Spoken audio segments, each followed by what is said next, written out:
Με έχουν πει ανικανοποίητη, ανήσυχη, άπλιστη, ότι δεν εκτιμώ αυτά που έχω. Και για καιρό το πίστευα.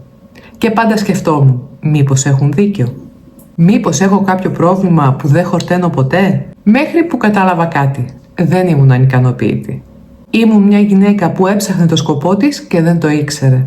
Και αν εσύ έχεις ακούσει ποτέ κάτι παρόμοιο για τον εαυτό σου, τότε αυτό το βίντεο είναι για σένα.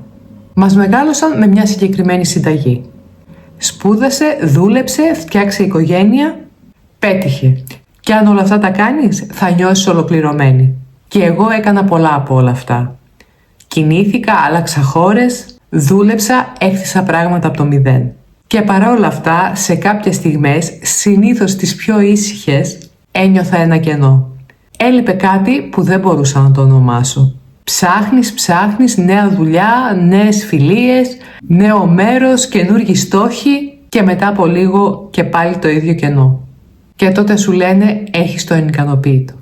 Αλλά δεν είναι αυτό. Είναι ότι η ψυχή σου ψάχνει κάτι που δεν το έχει βρει ακόμη και δεν φταίς εσύ. Φταίει που κανείς δεν σου είπε που να ψάξεις. Πολλές φορές η ζωή μας δεν πάει καλά. Νιώθουμε κολλημένοι, τρέχουμε, αλλά παραμένουμε στη θέση μας. Και ψάχνουμε την αιτία έξω, στις συνθήκες, στους άλλους, στην ατυχία. Αλλά πολύ συχνά η αλλαγή έρχεται με το τι πιστεύουμε για τον εαυτό μας. Σκέψου το για λίγο. Αυτή τη στιγμή έχεις μια εικόνα για τον εαυτό σου. Τι αξίζεις, τι μπορείς να κάνεις. Αλλά αυτή την εικόνα τη διάλεξες εσύ ή σου την έδωσαν.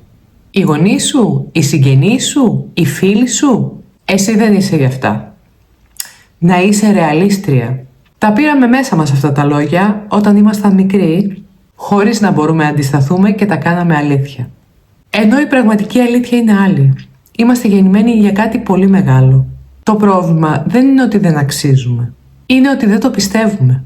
Και όταν δεν το πιστεύεις, δεν ψάχνεις το σκοπό σου. Γιατί νιώθεις ότι δεν σου ανήκει. Και εδώ θέλω να πω κάτι σημαντικό. Όταν ακούμε σκοπό ζωής, αμέσως σκεφτόμαστε κάτι πολύ μεγάλο. Κάτι εντυπωσιακό, γιατρός που σώζει ζωές, επιχειρηματίας που αλλάζει τον κόσμο, καλλιτέχνης που αφήνει κληρονομιά. Αλλά ο σκοπός δεν είναι πάντα έτσι. Υπάρχει η γυναίκα που μεγαλώνει τα παιδιά της με αγάπη και παρουσία. Και αυτός είναι ο σκοπός της. Υπάρχει η γυναίκα που κρατάει την οικογένειά της ενωμένη. Και είναι το στήριγμα όλων. Και αυτό είναι πολύ μεγάλο. Υπάρχει αυτός ο άνθρωπος που κάνει τον άλλον να νιώσει λιγότερο μόνος. Και αυτό έχει αξία που δεν μετριέται. Δεν θα γίνουμε όλοι διάσημοι. Δεν χρειάζεται. Αλλά και εδώ έχω μια ερώτηση που με προβληματίζει. Ισχύει το ίδιο και για τους νέους? Για τους ανθρώπους που μεγαλώνουν σήμερα, σε ένα κόσμο που τους λέει ότι πρέπει να πετύχουν, να κάνουν καριέρα, να είναι ανεξάρτητοι, νιώθουν το ίδιο ελεύθεροι να πούν ότι ο σκοπός τους είναι η οικογένειά μου? Δεν ξέρω, αλλά αυτό νομίζω ότι είναι ένα θέμα που πρέπει να το συζητήσουμε στα σχόλια, οπότε γράψε μου τη γνώμη σου. Πώς να βρεις το σκοπό σου? Φυσικά δεν χρειάζεσαι retreat στο Μπαλί. Ούτε χρειάζεται να διαβάσεις 50 βιβλία self-care και self-help. Χρειάζεται να ρωτήσεις τον εαυτό σου 3 πράγματα. Τι σε συγκινεί περισσότερο? Τι σε εξοργίζει περισσότερο? Ας πούμε, παραδείγματα ίσως να ήτανε, βλέπεις ανθρώπους που μένουν σε μία σχέση που τους μικραίνει και εξοργίζεσαι?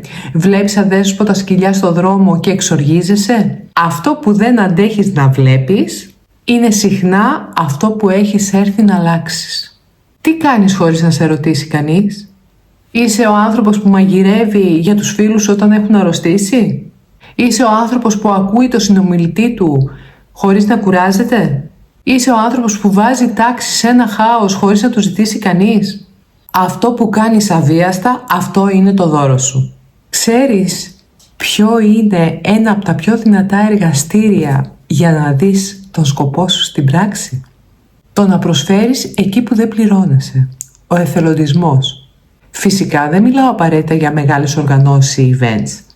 Μπορείς να πας 1 φορά την εβδομάδα σε ένα σύλλογο και να βοηθήσεις μικρά παιδιά στο διάβασμα. Ηλικιωμένους σε ένα κέντρο ημέρας να τους κάνεις παρέα. Ένα χώρο που μαζεύει φαγητό για ανθρώπους που το έχουν ανάγκη. Γιατί έχει σημασία τώρα αυτό? Γιατί όταν δίνεις κάτι χωρίς αντάλλαγμα, φαίνεται πολύ καθαρά τι σου δίνει η ζωή και τι σε στεγνώνει. Άλλοι άνθρωποι ανθίζουν όταν οργανώνουν κάτι. Άλλοι όταν μαγειρεύουν για πολλούς ανθρώπους.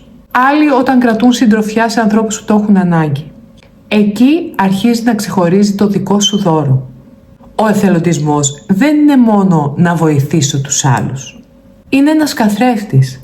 Σου δείχνει τι σε συγκινεί, πού αντέχεις να κουραστείς, σου δείχνει πού είναι το στοιχείο σου. Και πολύ συχνά μέσα από αυτό παίρνεις τα πρώτα μηνύματα για το ποιος είναι ο σκοπός σου. Ο σκοπός μας είναι κρυμμένος, αλλά όχι από τη ζωή. Είναι κρυμμένος από εμάς τους ίδιους. Είναι κρυμμένος από το θόρυβο, από το φόβο, από αυτά που μας είπαν όταν ήμασταν μικροί και χωρίς να μας ρωτήσουν αν ποτέ συμφωνούμε.